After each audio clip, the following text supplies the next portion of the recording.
Cipro 2020 en vidéo, l'occasion pour nous de vous présenter les nouveautés de ce salon et pour vous de faire le point un peu sur l'innovation et l'actualité. C'est l'occasion également de parler de choses qui nous ont plu et on va parler d'art et pas n'importe laquelle. Nous allons parler d'art de la table. Avec nous, Jean-Louis Vicenzi. Bonjour. Bonjour. EBH, c'est ce que nous avons juste en face de vous. Alors, on travaille chez vous essentiellement de l'acier, c'est ça, du métal? Tout à fait, nous sommes fabricants d'art de la table. Tout ce qui est métal, nous fabriquons l'acier, le métal argenté, tout type de finition novatrice comme le PVD également. Et c'est une nouvelle finition qui est une finition ancienne. Oui, puisque c'est ce que j'allais vous dire, vous nous avez amené du matériel ancien là en fait, du matériel d'occasion. Non, en fait c'est neuf tout ça. Et oui, tout est neuf, c'est un procédé de fabrication spéciale pour donner cet aspect vieilli sur les couverts et qui ne marque pas avec les doigts.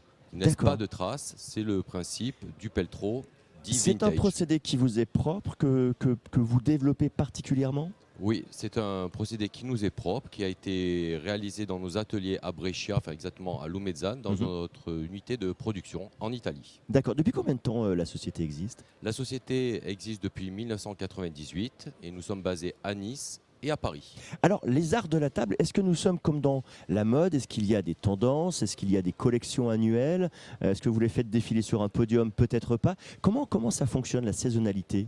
Alors, la saisonnalité, non, mais les tendances sont créées par les chefs, les directeurs de la restauration, qui innovent, et nous, on fabrique un peu en fonction de leurs besoins, de leur volonté, et on a un outil de production qui nous permet de nous adapter à leurs besoins. Et c'est-à-dire que vous avez des directeurs artistiques, des bureaux d'études qui répondent aux desiderata des chefs? Alors, desiderata des chefs, en collaboration avec les chefs, on modifie des produits et de temps en temps, on fait appel à des designers et on met au point les produits qu'ils réalisent, dont le Brasero que vous avez devant.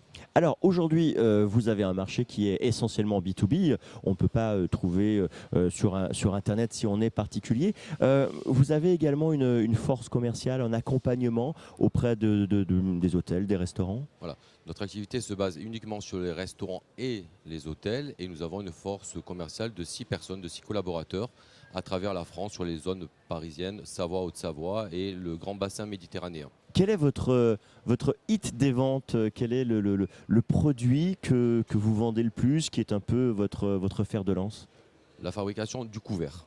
D'accord. Les couverts, c'est quand même notre fer de lance, le couvert et l'innovation avec des produits chaque année nouveaux que nous mettons en place. Alors justement, on va s'arrêter quelques instants sur celui qui est juste en face de vous. C'est un petit Brasero, c'est ça, un Brasero de table?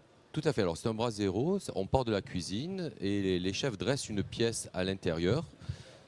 Vous mettez, il y a quelques pierres de lave qui chauffent. D'accord.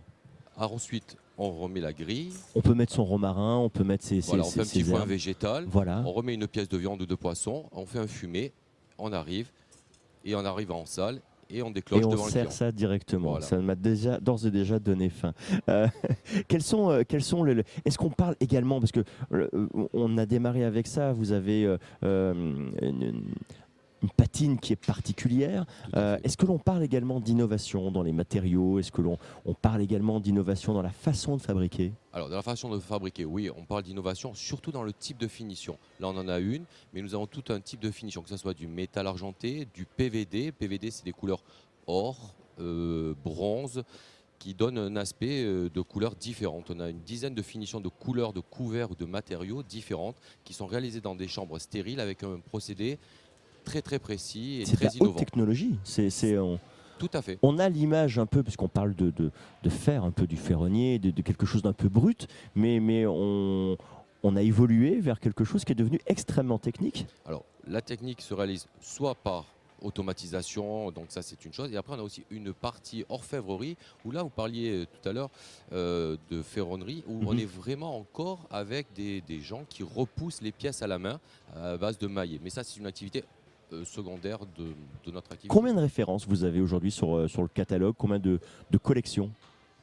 On doit avoir à peu près 2 000 à 3 000 articles différents parce que les collections se déclinent que ce soit sur les couverts, sur des gammes très larges. Mhm. Et après, nous faisons tout ce qui est plâterie, matériel de service qui accompagne les tables des restaurants. Merci, merci infiniment Merci d'être à vous. venu nous présenter et de nous faire comprendre également comment on pouvait produire ces arts de la table. Vous voyez, c'est ça. Toutes ces vidéos, eh bien, vous réservent systématiquement des petites surprises. Nous sommes ici en direct du CIPRO. D'autres vidéos, évidemment, arrivent très bientôt.